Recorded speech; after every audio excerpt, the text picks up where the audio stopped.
et montrons au monde la force qui réside dans la patience. Parlons maintenant de l'importance d'être un modèle pour les autres. Imaginez-vous marchant paisiblement dans la rue, et là vous voyez quelqu'un aider une personne âgée avec ses courses. En agissant ainsi, sans même dire un mot, cette personne envoie un message fort. Les actions sont plus éloquentes que les paroles. Être celui ou celle qui, à travers de simples gestes quotidiens, inspire les autres, voilà l'essence véritable. Il ne s'agit pas forcément de proclamer de grands idéaux, mais plutôt de vivre de telle manière que nos actes reflètent nos convictions, devenant si notables que d'autres se sentent inspirés à emboîter le pas. C'est l'effet domino en action. Vos comportements peuvent motiver votre entourage à répandre à leur tour bienveillance et perspicacité, simplement en incarnant les valeurs que vous chérissez. Dans un monde saturé de distractions, montrer l'exemple est plus essentiel que jamais. Il est aisé de suivre le courant, mais envisagez l'impact profond de choisir d'être un phare de positivité et de résilience, de vivre selon les principes stoïques. Vous ne faites pas qu'enrichir votre propre vie,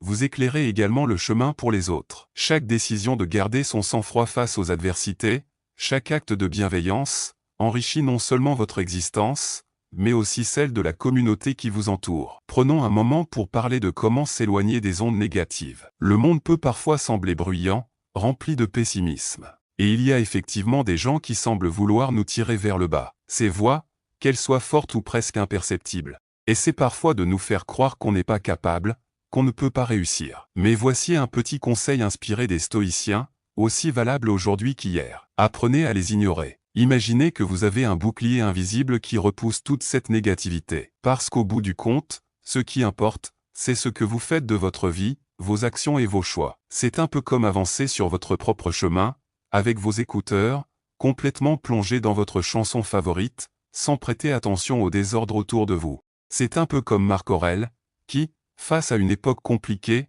choisissait de se concentrer sur ses idéaux plutôt que de se laisser submerger par les défis de son temps. Alors, quand tout semble chaotique autour de vous et que l'espoir semble distant, c'est le moment de se rappeler ce qui compte réellement. Ce n'est pas question d'ignorer les problèmes du monde ou de faire comme s'ils n'existaient pas. Il s'agit plutôt de se concentrer sur ce que vous pouvez contrôler. Votre droiture, vos actions, votre façon de faire face aux défis. Marc Aurèle avait cette vision assez claire. Ce qui compte, c'est de faire ce qui est juste. Le reste, moins important. L'idée, c'est pas de rester de marbre face à ce qui se passe, mais plutôt de canaliser son énergie pour devenir la meilleure version de soi. Imaginez peu importe les orages autour de vous. L'essentiel dans l'adoption d'une attitude stoïque, c'est de comprendre quelque chose de fondamental. Les critiques, vous devez les laisser de côté. Pas par arrogance, ou parce qu'on refuse de les entendre, mais parce qu'au fond, ce qui définit votre valeur, ce n'est ni le chaos qui peut régner autour, ni ce que les